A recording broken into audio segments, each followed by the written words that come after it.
Bien, continuando con hemodinamia, para entender los factores que afectan al flujo Q, vamos a estudiar la ecuación de Poiseuille. Primero, vamos a decir que el flujo Q es igual a un gradiente de presión, delta P, partido por R, que es la resistencia al flujo. Luego la resistencia se puede calcular como 8 por L, que es la longitud del tubo, N, que es la viscosidad del fluido, partido por pi, que es 3,14, y el radio del tubo elevado a la cuarta potencia. Si simplemente reemplazamos este R acá en esta ecuación, vamos a obtener entonces lo que se llama la ecuación de Poiseuille. Entonces, a partir de la ecuación de Poiseuille, nos vamos a dar cuenta que el flujo es directamente proporcional al radio elevado a la cuarta potencia, directamente proporcional al gradiente de presión e inversamente proporcional a la longitud del tubo y a la viscosidad del fluido. Bien, esta es otra forma de representar la misma ecuación anterior. Y básicamente aquí podemos ver la relación entre el flujo sanguíneo y la presión, ¿no es cierto? Entonces vamos viendo algunas de estas características que ya hemos mencionado. Bueno, otra ecuación que hay que tener presente es que la velocidad de un fluido es igual a Q, el flujo, partido por el área de sección transversal. Entonces, si despejamos el flujo, nos vamos a dar cuenta que Q entonces es igual a la velocidad multiplicado por el área de sección transversal. En este ejemplo vemos un tubo que tiene distinto diámetro y por lo tanto distinta área de sección transversal, pero el flujo a través de estos conductos lo mantenemos constante. Si el flujo lo mantenemos constante, nos vamos a dar cuenta que a medida que el diámetro aumenta, que el área de sección transversal aumenta, la velocidad del fluido o del flujo se va a hacer más lenta. Y a medida que disminuimos el área de sección transversal, la velocidad del fluido se va a hacer más rápida. Esto también se puede ver en este otro ejemplo entonces, en donde tenemos un conducto que tiene dos áreas de sección transversal distintas, entonces una de 5 centímetros cuadrados y una de 1 centímetro cuadrado. Entonces, si mantenemos a través de este tubo un flujo constante de 5 centímetros cúbicos por segundo, vamos a tener que en este extremo, donde es más grande el área de sección transversal, la velocidad va a ser de 1 centímetro por segundo. En cambio, en este otro extremo, cuya área de sección transversal es más pequeña, vamos a tener una velocidad de 5 centímetros por segundo. ¿Okay? Entonces, claramente, a menor área de sección transversal, mayor va a ser la velocidad del flujo. ¿Okay?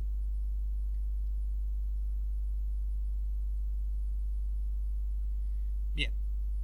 Entonces, dentro de los factores que modifican el flujo, uno es el gradiente de presión. El gradiente de presión es la diferencia de presión entre el extremo de entrada al tubo y el extremo de salida. En los casos que vamos a ver, tenemos dos contenedores con líquido en su interior y la altura del líquido, ¿no es cierto?, va a definir la presión hidrostática en cada extremo. Entonces acá tenemos líquido, acá no lo tenemos, y eso entonces nos da un cierto gradiente de presión, que en este caso nos va a dar un flujo de 5 ml por segundo. En el ejemplo de la derecha hemos aumentado la altura de la columna de agua al doble, por lo tanto tenemos el doble de gradiente de presión, y entonces el flujo aumenta justamente al doble, 10 ml por segundo. En este otro caso entonces tenemos el caso inicial nuevamente con este gradiente y 5 ml por segundo, y en este caso lo que hacemos es aquí tenemos esta altura y aquí tenemos la mitad de esa altura. Por lo tanto, el gradiente de presión aquí en C es igual que en A. Como el gradiente de presión es el mismo, el flujo también es de 5 ml por segundo.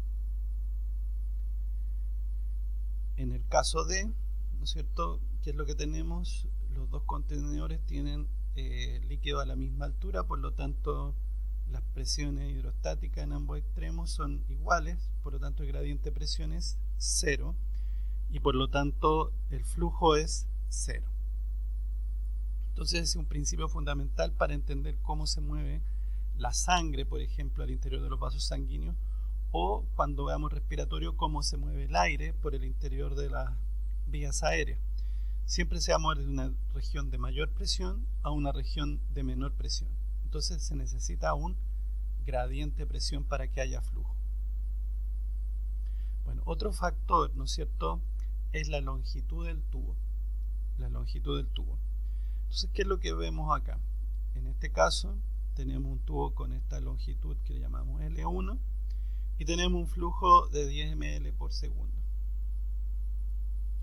Manteniendo este mismo gradiente de presión, ahora aumentamos la longitud del tubo al doble y lo que conseguimos es reducir entonces el flujo a través de este tubo. Entonces, el flujo de un líquido es inversamente proporcional a la longitud del tubo, ¿cierto? Mientras mayor sea la longitud, entonces mayor va a ser la resistencia a este flujo. Entonces, en general, este factor no va a ser tan significativo para un tiempo breve desde el punto de vista fisiológico, ya que la longitud en una persona adulta la longitud total de los vasos sanguíneos tiende a permanecer relativamente constante, salvo si hay procesos de crecimiento, ya sean los normales a lo largo del desarrollo o sea, por ejemplo, un aumento en crecimiento por, qué sé yo, aumento del tejido adiposo u otros. Bien, otro factor que afecta el flujo es el radio del tubo. Entonces, en este caso, tenemos la primera situación, un tubo con esta longitud y con este radio nos da un flujo de 10 ml por segundo. Pero en este caso hemos aumentado el radio del tubo, ¿no es cierto? Al menos 2 veces aumentamos el radio del tubo al doble y sin embargo el flujo aumentó a 160 ml por segundo. O sea, quiere decir que el flujo aumentó 16 veces. Como ustedes verán, entonces, por lo tanto, los cambios en el radio de un tubo pueden modificar significativamente el flujo a través de este. ¿Por qué? Porque en la ecuación, como hemos visto, el radio estaba elevado a la cuarta potencia. Bien, otro factor que puede afectar el flujo es la viscosidad del fluido. Entonces, aquí tenemos una viscosidad que vamos a llamar N1 y el flujo que obtenemos es 10 ml segundo. En este caso, tenemos el mismo gradiente, la misma longitud del tubo, el mismo radio, todo lo más constante, pero ahora la viscosidad del fluido es del doble, aumentó al doble. ¿Y qué es lo que va a pasar? El flujo se va a reducir a la mitad. ¿Ok? Entonces, el flujo de un líquido a través de un tubo es inversamente proporcional a la viscosidad. En el caso de la sangre, ¿no es cierto?, la viscosidad puede afectarse por cambios, por ejemplo, en la osmolaridad, en la presión oncótica, lo que va a ser menor. En realidad, el principal cambio en la viscosidad de la sangre va a estar dado por cambios en el porcentaje de elementos formes o elementos figurados. Entonces, por lo tanto, estamos hablando de cambio en el hematocrito. Si aumenta el hematocrito, va a aumentar la viscosidad. Si disminuye el hematocrito, va a disminuir la viscosidad. Ahora bien, como el hematocrito depende fundamentalmente del recuento de eritrocitos, si cambia el recuento de eritrocitos, me va a cambiar el hematocrito y por lo tanto la viscosidad de la sangre. ¿Okay? Bueno, una fórmula importante que ya hemos mencionado es que la resistencia es igual a un delta P partido por Q. ¿ok?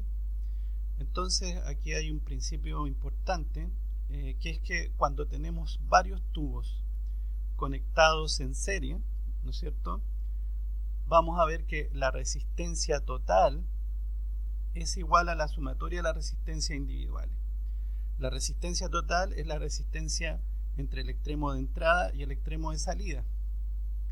Y las resistencias individuales son las resistencias, ¿no es cierto?, por ejemplo, en este punto y en este punto. ¿Ok? Entonces, como ustedes ven, la resistencia total es igual a la sumatoria de las resistencias individuales, solamente cuando estamos conectados en serie. ¿Qué pasa ahora si los tubos están conectados en paralelo? Bueno, cuando los tubos están conectados en paralelo, lo que nosotros tenemos es que el flujo total, ¿no es cierto?, el flujo total va a ser igual a la sumatoria de los flujos individuales de los tubos conectados en paralelo. Es decir, el flujo entre este extremo y este extremo va a ser igual a la sumatoria de los flujos individuales en cada uno de estos tubos dispuestos en paralelo. Si aplicamos la fórmula anterior, nos va a dar también, podríamos decir, que entonces cuando están conectados en paralelo, el inverso de la resistencia total va a ser igual al inverso de la sumatoria de los